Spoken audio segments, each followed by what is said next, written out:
Yeah, so thank you so much for coming on the Cycladic Preservation Group, Dr. Jones. And I'd just like to ask you a few questions about your expertise. So could you just talk a little bit about your work in general? Uh, Yeah, so just a little bit of background. I am a historical archaeologist by training. I started and founded an archaeology education nonprofit 14 years ago. It's called Archaeology in the Community, and the focus of it is archaeology education. In addition to that, for the past 2 years, I've been on the DC Historic Preservation Review Board, which meant that I was reviewing historic preservation sites for designation in the District of Columbia. I'm currently the chair of the Cultural Property Advisory Committee for the United States, which is a presidential appointed position. So I look at historic preservation, cultural property, and thinking about helping how the US can help other countries preserve their cultural property. Um, in addition to that, I'm also a professor. So I train students on mhm. how to think about these questions of historic preservation.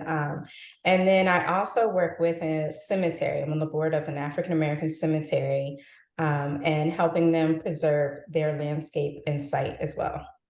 I see a lot of things there. So I I guess this is a very basic question, but I think it's one I'd like to start with considering your work.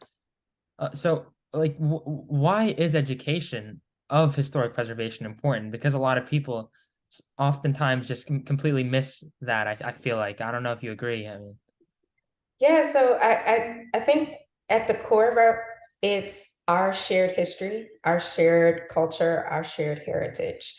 And I think what people don't often realize is that um, we don't get historical sites or historic designations just equally all throughout the country. There is a group of people who do decide what is important, what's good to preserve, how it's being preserved. And I think it's important for people, one, to understand that process. The process does start with everyday people. I think oftentimes as everyday people, we're very trusting when we walk down the street and see a historic site that there was some great intellectual or super historian who actually selected it, not realizing that it was an everyday person who did that. And so I think the more that just people get involved in the process, the more sites, the more important places of interest to us as a whole are recognized, which elevates like all of our shared stories. hmm, I see. And previously you'd mentioned that you one of your many jobs is actually determining what should be preserved, right? That and like when I heard that my initial thought was that must be difficult. Could you just talk a little bit about the process behind that and how you guys decide? Yeah, so like I said, what the process in the United States is that basically if somebody has a site of historical significance, they fill out an application for the historic preservation review process. In this, you talk about its historical significance. We have different criteria that were set up by the National Park Service to talk about this. And what happens is you basically just put this forward. So we review the application, and just make sure that you're actually meeting the criteria. I mean, certain things, if you're asking to preserve a building, but there's nothing left of the actual original building. Um, Sometimes it's hard under that criteria to be like, okay, you want us to preserve it for the architect that created it, but it's been demolished and there's nothing but one brick left from the original architect. So, that tends to be a little easier. Oftentimes, when people are putting historical events forward, or important things, we look at them, we review them, we try to see if there are other sites that honor or commemorate this. If not, then putting it forth, because one of the other things is that we want as many diverse sites as possible to have as many people's stories told as possible in the historic registry. And once it supersedes your state actually advances the packet up to the National Park Service for National Historic Registry. So this is why it's so important for the everyday person to realize, because the site that you find important that you then take to your state can also then be recognized on a national level as well, potentially. I see. I see. So I mean, you did kind of hint at this, but the importance of actually preserving culture and history is really the meaning behind it, right? Yes. So many times people are like, oh, maybe that building isn't that nice, or oh, like that's not a nice statue or something like that. So I wonder, where do you guys how do you guys balance in this role, and also in your opinion in general, how would you balance like archaeological beauty, almost like architectural beauty, and it's the meaning to the community? And is that something that you have to think Uh, about often? so two things, aesthetics are and beauty is in the eye of the beholder. So we do not judge it based on beauty. What we do is we base it on intact. Okay. So if we're looking at an architectural feature and you're saying, we would like this house preserved because it was created by this particular architect, is the whole house still? Nothing's been altered, nothing's been changed. The doors are original, the windows are original. This architect has also created this same design in France, in other places as well. And this is a very important person. And if the design is completely intact, then it gets pushed through. So there's certain criteria that you actually have to go under. If you look at the National Registry criteria, as long as architecturally it meets all of those standards, then it is something that we can advance and look at. But let's be honest, there are lots of things out there that are preserved that quite a few of us would be like, ugh, Yeah. ugh. So we don't judge it based on Yeah, beauty. that's fair. That's fair. So, another question I have for you is, I'm gonna pick obviously things that are significant. I'm gonna pick things that are significant to the African American community, because I know you do study that Mhm. significantly. So, why is it important to specifically study groups, like, and we can use the African American community as an example rather than just studying the whole, right? Because I think there is a huge importance there. So it's a couple things. I would say America is a melting pot. Mm, And one of the things that we've prided ourselves on is the fact that we have so many diverse group of people that have come to this country. mm, And I think when we talk about historic preservation, giving honor to all of those people and to all of their labor and their work, which is why we have so many different enclaves, so many different places throughout the United States, that these communities have built and have done this work. So I think it's super important, to recognize the contributions of all these different ethnic groups, religious groups, that have come to this country and done that labor and that work to help us be who we are today. yeah, for sure. And there must be a lot of, I don't know how to put it, but almost like intersection, right, between the different cultures and the different groups. And there, like, you could find a piece of archaeology that's symbolic of two different cultures or more, right? Yeah, I mean, and going back to your original point, we're interwoven. We live together. I mean, it's not like we're a segregated country. In every way, shape, or form, we've all intersected into each other's lives. Many communities are mixes of religious groups, of ethnic groups, and so when you find a site specifically, it often tells the story of two or three different groups, or two or three different experiences or lived experiences in this country. Mhm. And I don't want to put you on the spot here, but if you do have an example, I'd love to hear what's one of your more interesting or more important to you things that you're working on preserving right now.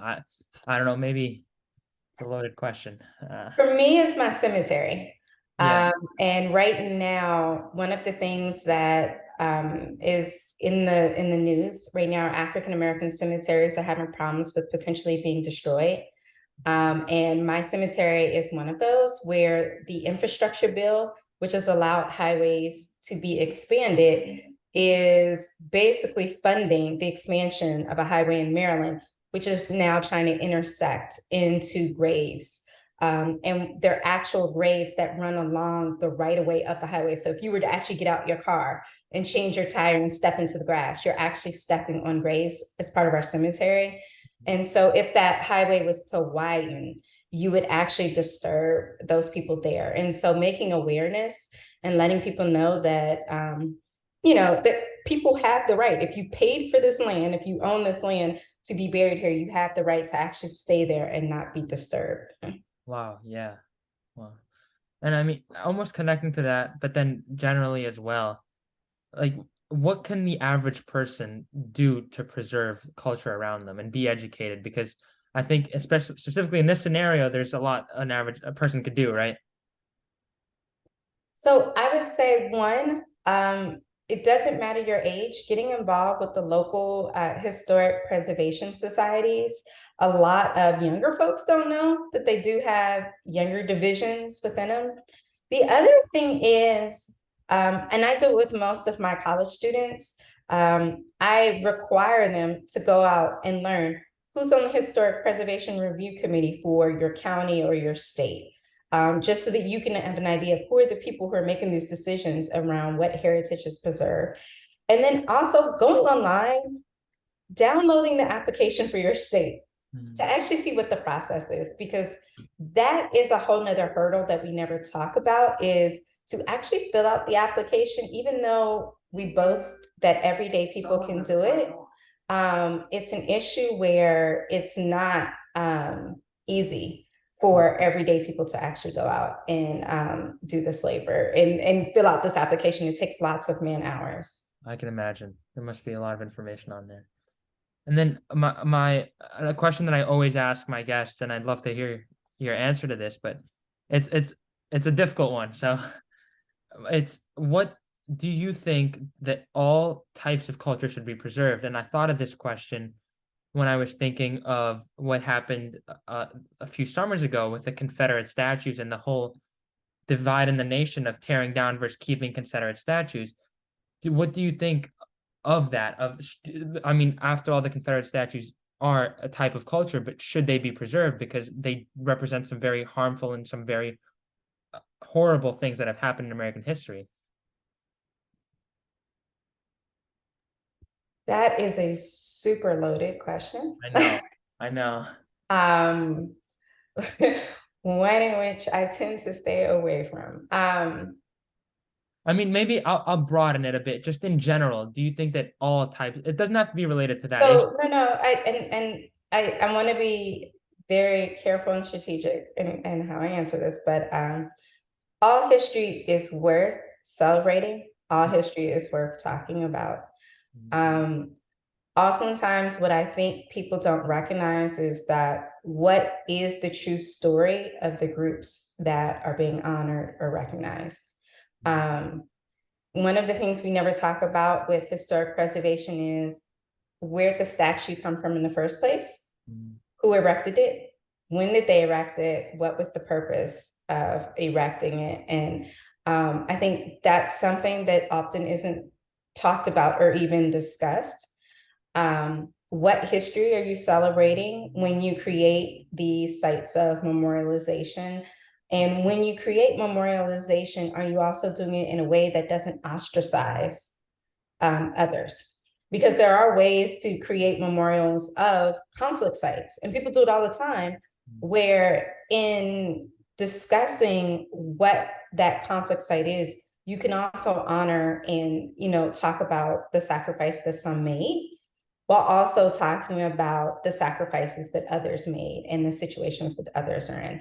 And I think that is something that we need to be a little bit more open to. And I feel like our country, we get too charged around things that we don't actually stop, sit still, and have conversations about the meanings and what's taking place.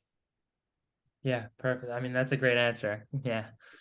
And I then moving into almost a different aspect of your work, right? You were talking a little bit about your job internationally, right? You have some say in international preservation. I'd like to just hear a little bit more about that if you care to speak on that. So I can't go into too much detail. Basically, if what you look at is the United States has a group of 11 citizens that are appointed by the president. And we basically just review and talk about matters of cultural heritage And then we advise the United States government on how to go into agreements with other countries around MOAs, around historic preservation, or like import laws, and how we can support around cultural heritage and help them support cultural heritage in those countries. Wow, that must be a very, very interesting job. Then finally, my final question is just about your amazing organization, Archaeology in the Community. Could you just talk a little bit about your projects and your work there? It's amazing, as I said. Yeah, no. So AITC has been around for a number of years. We have three programmatic areas. One's education, professional development, and then community projects. We focus a lot on youth programs and working with youth and training them around archaeology. We also have internships. We train classroom teachers how to incorporate archaeology into their everyday lessons, so that they can introduce them to science, but also in a fun and approachable way. And then we also just do general programs. Like this year, we're hosting our 10th annual Day of Archaeology Festival. And it's one of the only festivals in the country that's all archaeology, but with a DJ, food trucks, face painting, and fun activities. Wow, yeah, that's really fun. Well, yeah, thank you so much for taking some time out of your, I'm sure, very busy day, and it's been great. I mean, thank you so much. Yeah, no, you're